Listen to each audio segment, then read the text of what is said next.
ৰজা পৃথুৰ অন্য এটা নাম কি আছিল?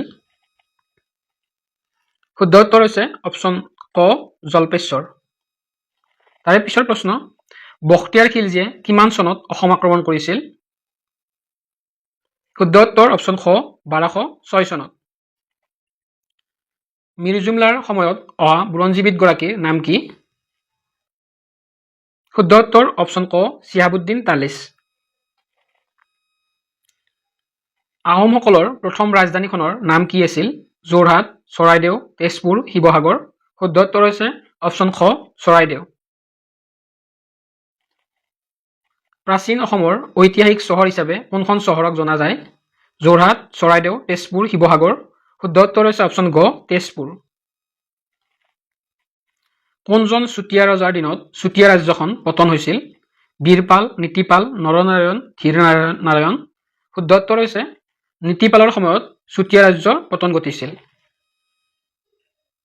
ইয়াণ্ডাবু সন্ধি কেতিয়া স্বাক্ষৰিত হৈছিল? শুদ্ধ উত্তৰ ইয়াণ্ডাবু সন্ধি 1826 খ্ৰীষ্টাব্দত স্বাক্ষৰিত হৈছিল। ইয়াণ্ডাবু সন্ধি স্বাক্ষৰিত হৈছিল মান আৰু ইংৰাজসকলৰ মাজত। কছাৰীসকলৰ প্ৰথম ৰাজধানীখনৰ নাম কি আছিল? কামৰূপ, ডিমাপুৰ, শোণিতপুৰ, তেজপুৰ।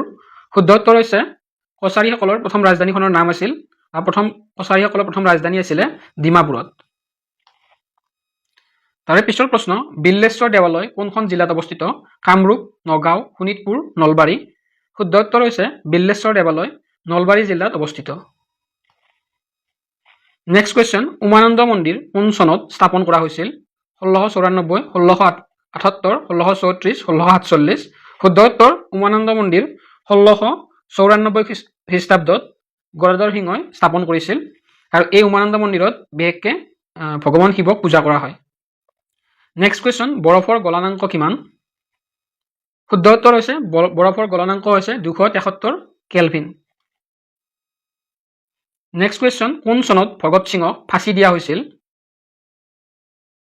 শুদ্ধ উত্তৰ অপশ্যন গ 1931 চনত ভগত সিঙক ফাঁচি দিয়া হৈছিল। অসমৰ প্ৰথমটো ছপাশাল ইংৰাজসকলে ক'ত স্থাপন কৰিছিল? শিৱসাগৰ, শদিয়া, মাৰ্ঘেৰিটা, তেজপুৰ। শুদ্ধ উত্তৰ অপশ্যন ক অসমৰ প্ৰথমটো ছপাশাল ইংৰাজসকলে শিৱসাগৰত স্থাপন কৰিছিল। ভাৰতৰ কোনখন ৰাজ্যত সৰ্বাধিক কুঁহিয়াৰ উৎপাদন হয়? গোৱা, গুজৰাট, বিহাৰ, উত্তৰ প্ৰদেশ। শুদ্ধ উত্তৰ হৈছে ভাৰতৰ সকলোতকৈ অধিক কুঁহিয়াৰ উৎপাদন হোৱা ৰাজ্যখন হৈছে উত্তৰ প্ৰদেশ। তাৰে পিছৰ প্ৰশ্ন, পৃথিৱীৰ আটাইতকৈ গভীৰ হ্ৰদটোৰ নাম কি? নিখুন হ্ৰদ, বৈকাল হ্ৰদ, চিল্কা হ্ৰদ, ডাল হ্ৰদ। শুদ্ধ উত্তৰ হৈছে পৃথিৱীৰ আটাইতকৈ গভীৰ হ্ৰদটোৰ নাম হৈছে বৈকাল হ্ৰদ। আবুল ফজল কাৰ ৰাজসভাত প্ৰসিদ্ধ আছিল? আকবৰ, বিম্বিহাৰ, জাহাংগীৰ, অশোক। চাৰিটা অপশ্যনৰ ভিতৰত শুদ্ধ অপশ্যনটো হৈছে আবুল ফজল আকবৰৰ ৰাজসভাত প্ৰসিদ্ধ আছিল। হৰিসেন কাৰ ৰাজসভাত প্ৰসিদ্ধ আছিল? আকবৰ, বিম্বিসাৰ, জাহাংগীৰ, সমুদ্ৰগুপ্ত। শুদ্ধ উত্তৰ হৈছে হৰিসেন সমুদ্ৰগুপ্তৰ ৰাজসভাত প্ৰসিদ্ধ আছিলে। তাৰে পিছৰ প্ৰশ্ন, কোনজন আহোম ৰজাৰ দিনত মাজুলী সন্ধি হৈছিল? চুহুংমুং, চুচেংফা, চুক্লেংমুং, চুখামফা।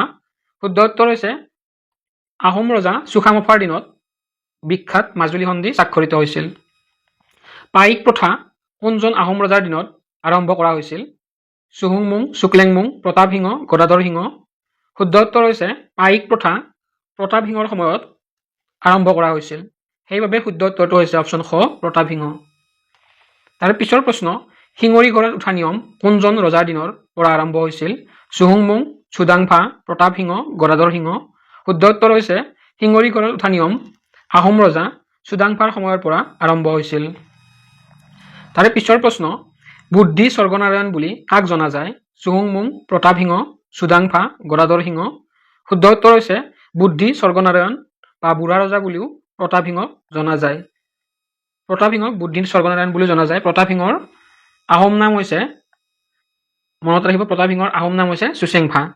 নেক্সট কুৱেশ্যন, কোনজন আহোম ৰজাই পোনপ্ৰথমে হিন্দু ধৰ্ম গ্ৰহণ কৰিছিল? জয়ধ্বজ সিংহ, প্ৰতাপ সিংহ, চন্দ্ৰকান্ত সিংহ, গদাধৰ সিংহ। চাৰিটা অপশ্যনৰ ভিতৰত শুদ্ধ অপশ্যনটো হৈছে পোনপ্ৰথমে আহোম ৰজা জয়ধ্বজ সিংহই হিন্দু ধৰ্ম গ্ৰহণ কৰিছিল। নেক্সট কুৱেশ্যন, ব্ৰহ্ম সমাজৰ প্ৰতিষ্ঠা কোনে কৰিছিল? ৰাজা ৰামমোহন ৰায়, ৰামদেৱ, দয়ানন্দ সৰস্বতী, কবিৰ। শুদ্ধ উত্তৰ হৈছে ব্ৰহ্ম সমাজৰ প্ৰতিষ্ঠা কৰিছিল ৰাজা ৰামমোহন ৰয়ে। তাৰে পিছৰ প্ৰশ্ন, ভৰালী যুদ্ধ কাৰ দিনত হৈছিল? প্ৰতাপ সিংহ, চন্দ্ৰকান্ত সিংহ, ৰুদ্ৰসিংহ, গদাধৰ সিংহ। শুদ্ধ উত্তৰ হৈছে ভৰালী যুদ্ধ প্ৰতাপ সিংহ, আহোম ৰজা প্ৰতাপ সিংহৰ দিনত হৈছিল। নেক্সট কুৱেশ্যন, লগতে আজিৰ ভিডিঅ'টোৰ শেষৰটো প্ৰশ্ন, নৰিয়া ৰজা বুলি কাক জনা যায়? প্ৰতাপ সিংহ, চুহুংমুং, চন্দ্ৰকান্ত সিংহ, চুটিনফা। শুদ্ধ উত্তৰ হৈছে নৰিয়া ৰজা বা কেঁকুৰা ৰজা বুলি চুটিনফাক জনা যায়।